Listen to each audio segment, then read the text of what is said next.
Bonjour, Aslama Betounsi. Vous allez passer la journée avec moi. Je suis Bouraoui Limam, l'ambassadeur de Tunisie. C'est dans sa résidence, au décor tunisien, que débute la journée de l'ambassadeur. Il est à peine 10 heures du matin et voilà que son premier rendez-vous se fait annoncer. Il s'agit de Christian Tautel, chef du département d'histoire et des relations internationales à l'Université Saint-Joseph de Beyrouth, venu discuter d'un projet très particulier avec l'ambassadeur. Le jardin de la francophonie. Voilà, donc déjà je commence par vous remercier pour votre participation dynamique et active à ce projet. Ça reflète notre engagement en faveur de la francophonie et de ses valeurs. Ce sera un espace de rencontre, un espace de créativité. Voilà, nous espérons tout à fait, comme vous le dites, monsieur l'ambassadeur, nous espérons en faire un espace de rencontre, de culture et surtout d'amitié, puisque c'est le premier jardin de la francophonie au monde. Donc c'est tout à fait inédit comme projet. Une initiative doublement importante pour l'ambassadeur de Tunisie qui préside le groupe des ambassadeurs francophones. Son rendez-vous terminé, le diplomate tunisien s'empresse de quitter la résidence pour se diriger à l'ambassade. Un espace de travail où sont mis à l'honneur de grands penseurs et hommes d'État tunisiens, comme nous l'explique Bouraoui Limam. C'est notre grand poète, Aboul Qasim al-Shabi, Sha'ar al-Irada, Sha'ar al-Khadra, connu par عرفها إذا الشعب يوما أراد الحياة فلا بد أن يستجيب القدر. Lorsqu'un peuple veut vivre, forcé pour le destin de répandre, forcé pour les ténèbres de se dissiper, force et pour les chaînes de se briser. Voilà, c'est des œuvres pour des grands poètes, historiens, écrivains tunisiens, Tahar Haded, connu pour sa défense de l'égalité entre femmes et hommes. Mahmoud Messadi, un grand homme d'État, c'est l'un des pionniers de l'État moderne tunisien. C'est-à-dire, voilà, c'est une idée un peu sur la richesse culturelle tunisienne. Une richesse destinée à tisser des liens avec la société civile libanaise. Voilà l'une des principales missions de l'ambassadeur qui reçoit quelques instants plus tard des représentants du club oriental du dialogue des cultures. Vous savez, la Tunisie, c'est un pays de tolérance, de dialogue.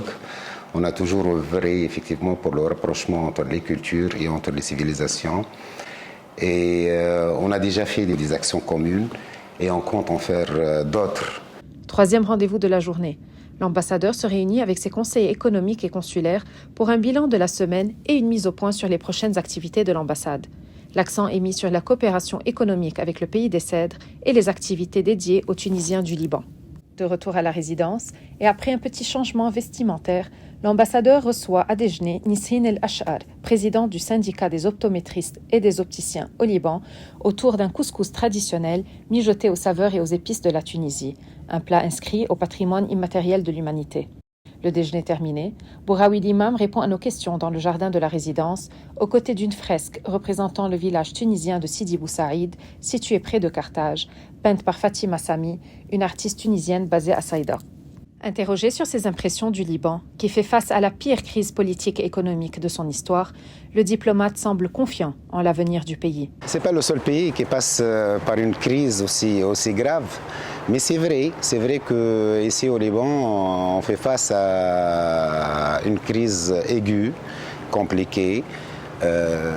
Cela est dit, on a toujours confiance en nos frères et sœurs libanais et libanaises pour qu'ils puissent toujours s'en sortir et trouver les solutions adéquates. Abordant le sujet du prochain sommet de la francophonie, qui se tiendra à l'île du Rêve, le diplomate nous donne les détails de ce grand événement. Nous œuvrons toujours pour promouvoir les principes et les valeurs de la francophonie. Et d'ailleurs, nous avons une occasion magnifique. La Tunisie abritera d'ici peu, les 19 et 20 novembre prochains, le 18e sommet de la francophonie. Et le sommet sera à l'île de Djerba. Ça sera autour d'un thème, c'est connectivité dans la diversité, le numérique, vecteur de développement et de solidarité dans l'espace francophone. Vous pouvez voir déjà à travers ce thème, à travers ce titre, que effectivement ça cadre parfaitement avec les enjeux actuels. Une chose demeure certaine, Bouraoui Limam est un ami du Liban. un grand défenseur des valeurs de la francophonie et un homme fier de représenter la Tunisie dans un pays où il espère approfondir les liens de fraternité. Merci d'avoir passé une journée dans ma vie.